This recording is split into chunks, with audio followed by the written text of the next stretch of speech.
All right, let's take a closer look at journey mapping. Now, journey mapping on the surface may seem to be a pretty simple task. As is our nature, we've overcomplicated it a little. So we've added a few other dimensions in there which I'm going to chat to you about. But just want to talk to you about just some high-level concepts first. So remember what we're trying to do here. We're trying to extract the journey that the user, customer, employee is currently experiencing. Later on, in the develop stage, we're going to design a new experience using an experience framework. But for now, we're just looking at, well, what currently happens. Now, where do you suppose you get this information from? Well, everything we do must be evidence-based. So, once again, we would have had our evidence, right? And that would have, through a process of data points, insights, extraction, all the rest of it, using an empathy map, I might get some gains and I might get some pains out of that. We spoke about previously in the customer profile section, things called jobs to be done. We spoke about A, E, I, O, U, and how we used that to categorize the data that we received back. Okay, now there's a lot of information there that we can use. So the first thing what I suggest you should do, and there are other starting points, but I believe start with the touch point view. And really what the touch point view is where, right, and what did they touch along the way. So, you know, this could be a billboard, actually. Doesn't have to be anything digital. It could be in their vehicle, right? It could be online. It could be at a payment station. It could be at a train, whatever the case might be.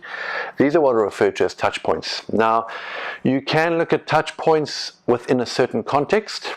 It's important to remember that your journey maps must be related to your personas. So you tend to build your journey maps and your personas together. All right, they're done as a unit.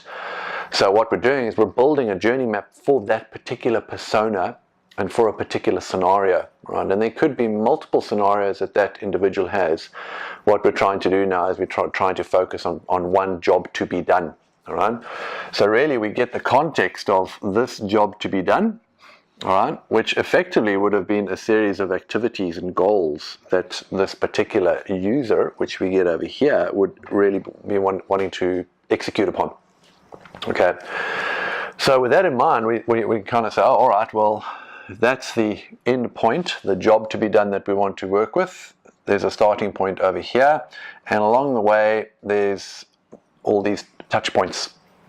Now, I want to make it just a quick, slight divergent thing into the definition between moments and an experience. Now, each of these touch points is actually a moment, we call it. Now, there could be a moment of pleasure, or there could be a moment of dissatisfaction. Basically, a good experience is when all your moments are emotively pleasurable, let's call it that, for your consumers.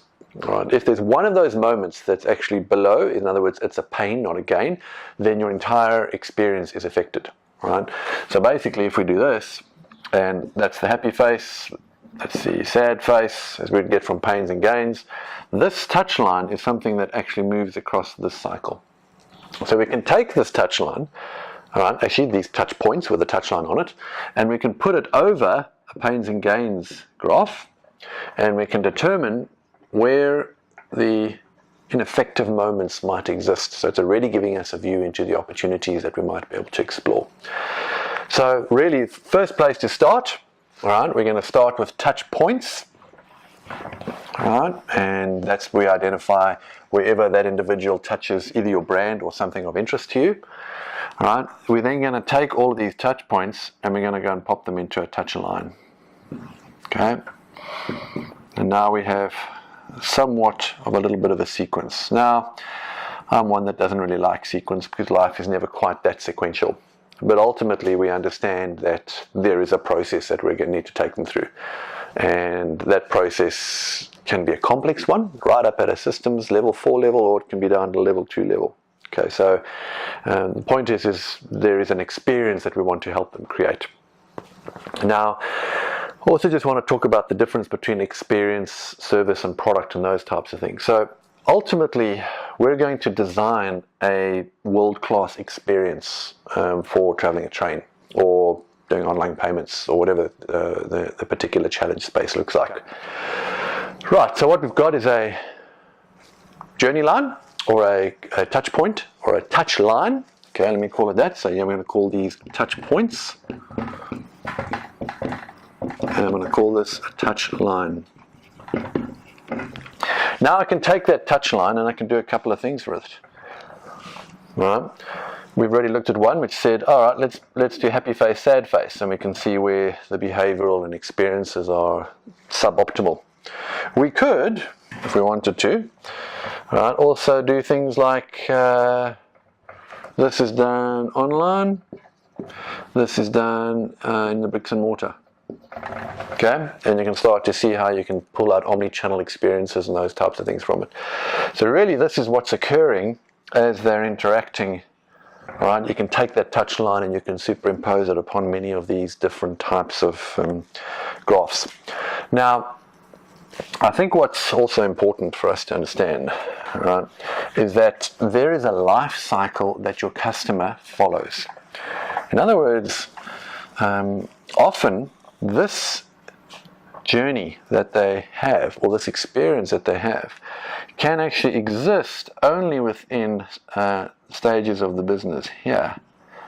But you must bear in mind that they have also a before, a during, and an after piece. And I caution you not to focus just on this piece that fits in the middle. So really this is around, well, what happens before they engage with you? What are the behavioral patterns that they go through before they come to your website, before they pick up the call, the phone to phone you and create a touch point? So often you'll see that this is where some of the marketing language begins to superimpose. Because now what you've got is you've got over here what's called a, well, let's actually call it, let's start a little further up, and I'm going to do it here, stranger. So this is a stranger. All right, and then you have what's called a suspect. All right, in other words, you don't know their names. All right, this one is just complete orbs out there. They may or may not be vaguely interested in your services. Right? Whereas a suspect is somebody that I can actually say, okay, there's a target market that I want to work with, but I don't know their name. All right, there's a people with these behavioral attributes that I want to target, maybe demographics or a marketing campaign. Then you have a suspect, and then what you do is you create leads. All right, and through the process of marketing, we generate a series of leads. From there, we create prospects. From there, we create customers. From there, we create advocates. All right, a very common life cycle, we call it. It's not a process, it's the life cycle of your customer. It's always good to understand what that life cycle is so that you can take these touch lines and be able to position them, and also look at trying to extend your touch line. Now moving up into this space, there's a lot of things outside of your control, so you're going to have to leverage marketing type tools. The further on you get this way, you're going to have to start leveraging sales type of tools. The further on you get here, you're going to have to start developing service type tools, which also moves out into the advocate space. All right, and by the way, marketing is also an advocate type of function. So really this is what we're beginning to understand, that something occurs before, during and after. And you'll notice later on when we do a service canvas or a service blueprint, you'll also see that we look at a before, during and after as we design that service more effectively and or experience. Now, what I also wanted to add in here is that you can now take your AIOU and you can actually also slot it over this journey map. So for example, my AIOU, all right, listed activities, environments, interactions, objects, and users. Well, you could also take this, okay, and you could now do a before, during, and after. So you can actually add another level of complexity to how you take the categorization of your data points and your insights. So now I can say, oh, hold on, the activities that we've identified here, they're actually things that occur before we interact or engage with the customer, all right? And the stuff that occurs after. So you can kind of figure out what we can focus on, what activities, what environments might occur before, during, and after. So you can do those types of things with your AIU map, and you can also develop this journey map. And you can do it across, as we said, behavioral attributes, online, digital, all of those types of channels. Now, what I want to do next is I want to just take you through a slightly detailed journey map that you can use to effectively document all of the stuff in a nice sort of visual, or let's start with the grid structure and you can eventually make it look nice. So let's see if we can work through that in the next module. Thanks.